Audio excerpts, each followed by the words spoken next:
got the idea for the bullseye block from a book called Quilts from Aunt Amy. I just absolutely loved the quilt that was on the cover of the book. I have taken their idea and gone on with some of my own ideas that I'm going to share with you today. In order to make a bullseye block, you're going to start out with 4 pieces of fabric for each of the blocks that you make. For the sake of this demonstration, we're going to cut a 9-inch square block. Then you'll want a contrasting piece of fabric that is 8 inches square. Your next piece will be a contrast from your second piece, and it can be similar to your first piece. This will be a 6-inch square. Then your last piece, the center of the bullseye block, is a 4-inch square. Now, to make your life really easy, take each of those pieces, fold them into quarters, and press them with an iron. That way, you're going to get the centers of each of the 4 sides.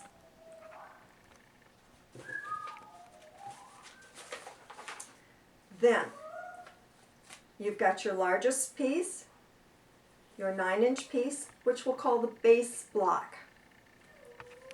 Take your second largest piece, which is your 8-inch piece of the contrasting, which is your red fabric, and with it folded into quarters, you are going to cut it into a circle. Now, you can take your compass and you can make an 8-inch circle, and then you put your template on top of your folded piece of fabric, and make sure that you've got the apex at the corner where all of your folds are. You don't want to cut it incorrectly. Take scissors and do it freehand. It's okay. You really can't mess this up. And cut out the excess. And you can do an Eleanor Burns with the excess and throw it over your shoulder. But I'm going to save this for something. I have no idea what. But someday I'm going to have extras. So now you've got a circle. And you open it up. And you're going to place your red circle on top of your blue base fabric. Here's where those press marks really come in handy. If you line up those press marks from on each of the fabrics, it will be perfectly centered.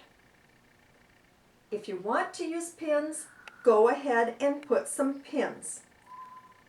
Once you do a couple of these, you won't have to. Now, take this to your sewing machine. You've got a choice. I used red thread in the top, navy in the bottom, and I didn't change that bobbin throughout the whole project. If you want to use a contrasting thread on top of the red, you may do that.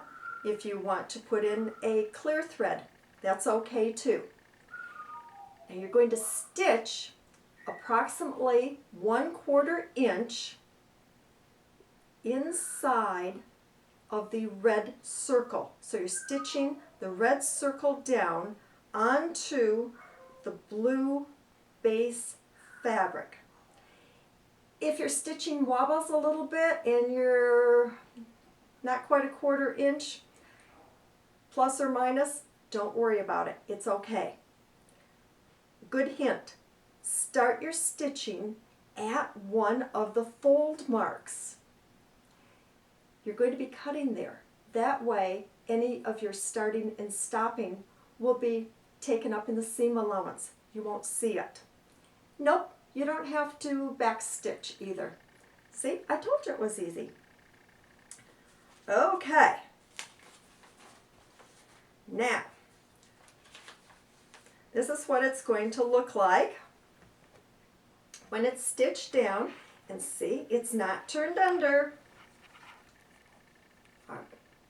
Now you've got 2 pieces of fabric here.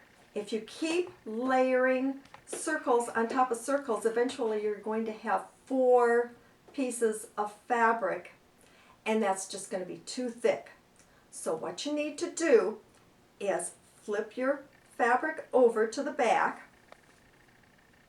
You're going to take your red fabric circle and pull it away from your blue background. And then, craft scissors are nice, but whatever you're comfortable with. I'm going to, and I start cutting at those fold marks. You're going to just take a little snip, make sure that you haven't got your red fabric caught in the scissors, and you're going to continue to cut out the blue background fabric, and that is going to give you a nice circle. You don't have to be too fussy with this. Do the best you can. You're going to cut about 1/4 inch seam allowance. If you cut a larger seam allowance, you're going to have a smaller circle left over.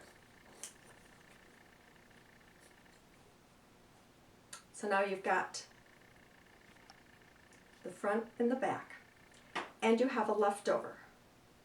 Now, Eleanor Burns, no, we're not going to throw this over our shoulder. This is going to be a 2nd generation of quilts. We're going to set that aside.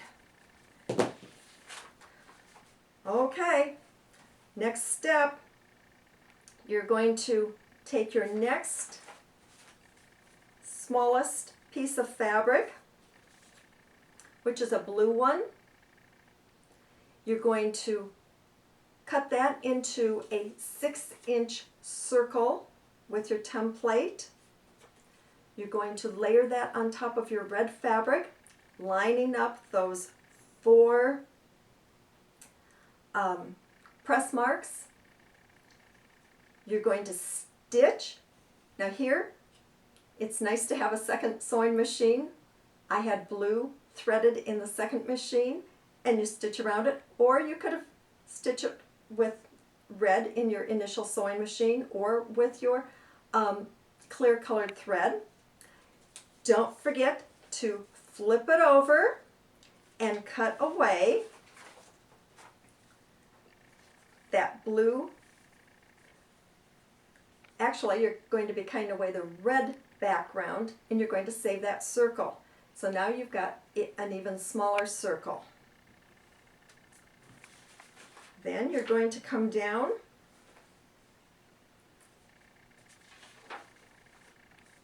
don't forget to cut away, and you're going to put the last circle on, the 4th one.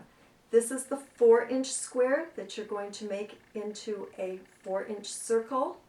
Cut it with your template, cut away your excess, save it for another day, another project. And then what you're going to end up with is a square. Looks like a bullseye, doesn't it? You're going to take a ruler, and because you start out with a 9-inch square, half of that is 4.5. You're going to cut this into quarters. That makes it 4.5-inch squares. You're going to line up your square at the 4.5-inch mark, and a double check is it's going to be right on that press line. You're going to cut it into 4 equal parts, and here you have your traditional drunkard's path block without having to turn over any seams, not having to pin, and just having fun. Now, After you've made all of your blocks for your quilt, what I like to do is take the 4 identical blocks and I like to divide those up into 4 piles.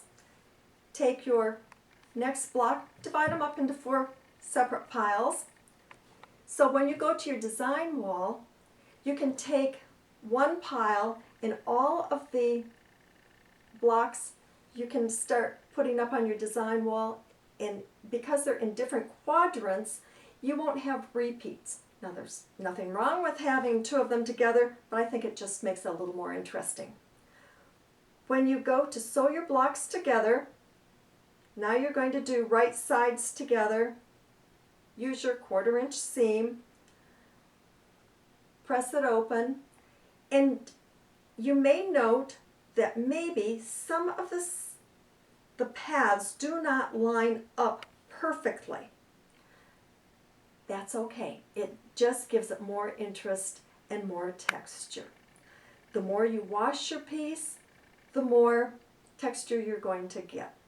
Now, wasn't that easy? And you didn't spend all day and worry about turning those seams underneath to make your drunkard's path block.